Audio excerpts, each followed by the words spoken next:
Okay, I've strung it back up again. What I need to do is these coming off the foot peg bar, and that'll have to be lowered. When I lower this side, I'll also lower the brake, so that's even. At the moment the brake's higher, but now I know that wherever this comes to, it's going to be even. So that means that all has to come off, that all has to come off. Around the other side, I'm waiting on my bigger sprocket, so that might as well all come off. That comes off. I might build something to fill that gap in there, so that I, just stop that dust. It's doing a great job. This comes off and gets lowered, which will make that higher, but then also have to angle that a bit more to make it higher on the next tooth on the sprocket there.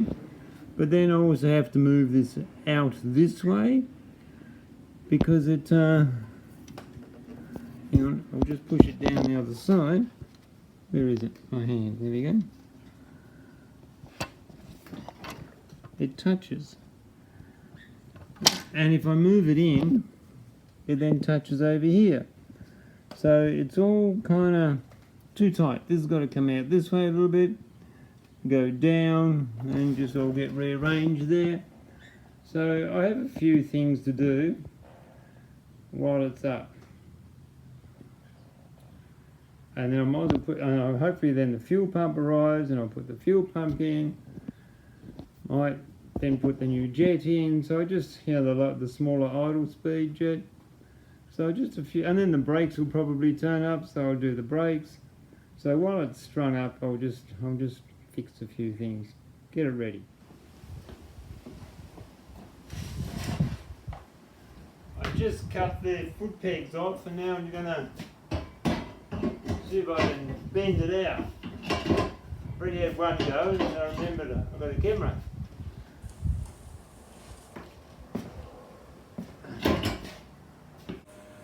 This is my foot peg bracket. The foot pegs go on the sides. I've bent it out, shortened it. Going to weld that on there, and the other side weld that on there. So I'll just do a quick one starting off, so you can have a nice chuckle to yourself, and then I'll go and weld it.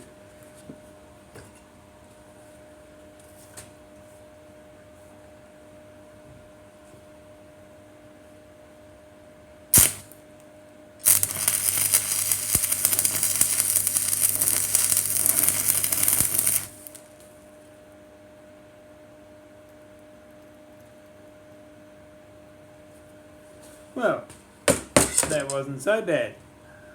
Oh no, the angle's all wrong. Shit.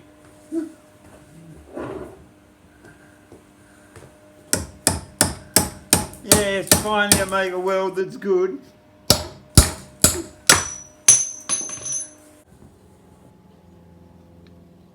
Well, I finished it, and you got to say, clearly this is art.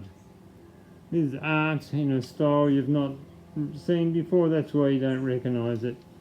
But I can assure you this is art.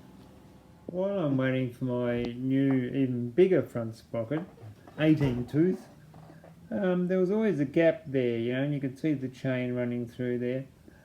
So I've been playing around with a bit of cardboard and a pair of scissors and masking tape and a pen and stuff, and I made a template up. And the idea is that I then get this. This is a cornflakes dispenser sort of thing, and the lid broke, so I went scrounging around for some plastic, and this looks like it will do the job. So what my plan is I'll just take this apart.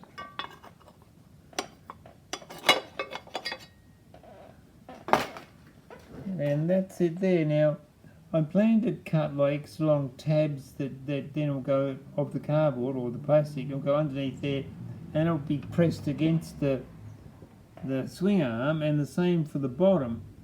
And then basically just shape that. So there's the tabs on there, will go underneath there, and hopefully that'll hold it in place.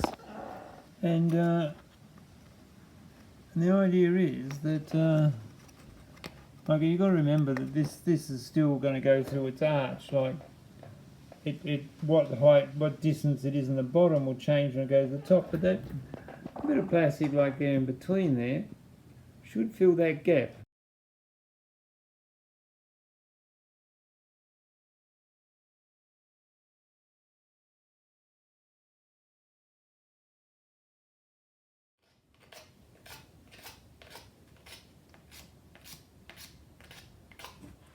I've got my first cup done. Now notice how I've sort of put a recess in there, and then I also sort of chamfered that a little bit so that when this goes in, it's go like that. I haven't perfected that side yet. It's not the side I'm working on. Working on this side, okay? So I've marked it so that a little bit more focus on that. So that will be a line right there. Well, I've made that line on the bottom and it's right there, right? So I'll take that off.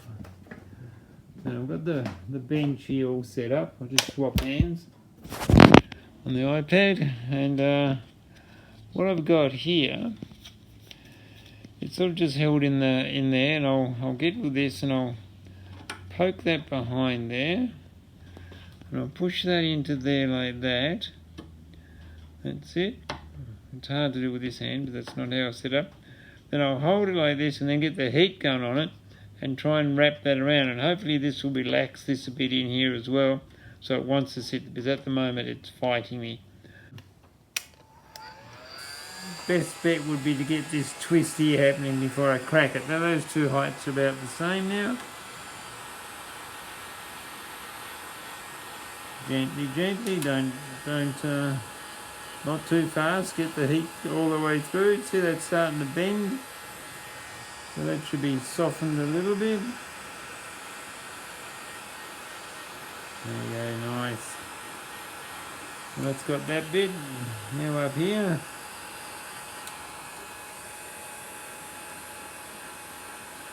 I really wish I did have more hands, just to hold things in place when I'm bending it, but whee, I just saw that move.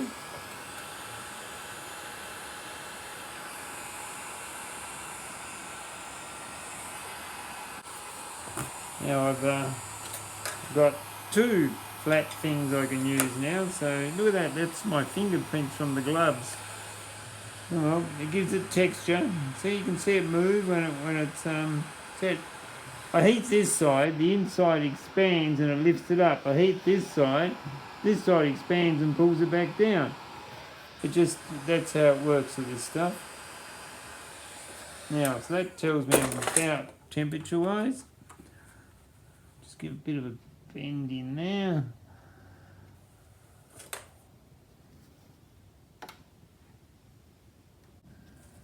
I'm ready to put this on. That's the final version of it.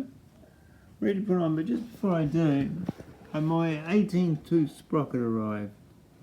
Now, that is as big as I need to go. That'll do me 100 kilometers an hour, cruising at 80. I could hit 90 before, but that's not 100. And I'm not after 100, I'm after 80, cruising without revving its nuts off. So, anyway, how much room is there? Just. It doesn't touch, you know, but it's close. It's close. Would I fit a 20 in there? Probably, but would I want to? Not really. I just don't feel the need at this stage. Now, because it's a bit bigger, it is touching down the bottom on there. Now, there's no sign of wear from before. See, that is not worn away. And it was doing it before as well, but you got to remember, this is fully extended this way, no weight on it. As soon as it goes back up, that lifts that up again and sort of runs along there a bit more, and it just doesn't touch it.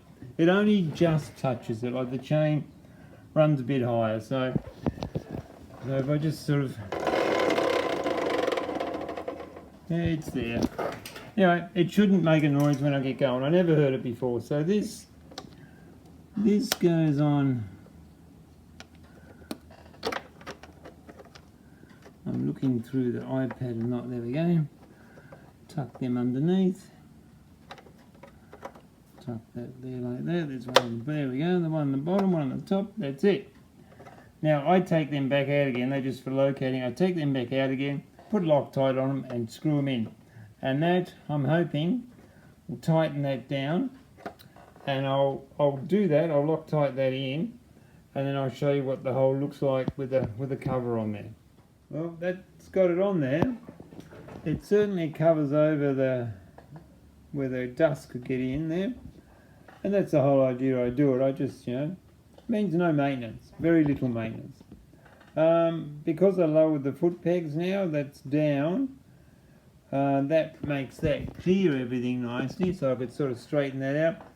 And I moved it one, that's plenty high enough. I should be able to now do that with my heel and having to do it with my toes like I had to before, so that should make that more normal. Now I did have come across another problem. That goes up there no problems, as made before. But now, because I've got a wide profile tyre, and this, I've got a little bit of rubber on there just for that, as it hits on the bottom of the chain guard. But watch this.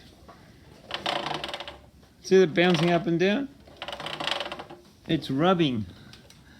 It's rubbing on the inside, just in there, because as I'm going big on the front sprocket, I'm moving the back wheel forward, and I'm very close to the beginning of the chain adjustment, so it's touching the wheel. That's okay. What I'll do is I'll just make a bigger block here, so I just don't have to hold very much, just a little bit off there, like that, and that'll fix the problem. I've already sort of experimented with it. So all in all, I've now done the foot pegs, I've done the kickstarter, I've done the sprocket, I've done that. I'm waiting now on a fuel pump and another solenoid. My brakes have arrived over there, so I'll work on my brakes next.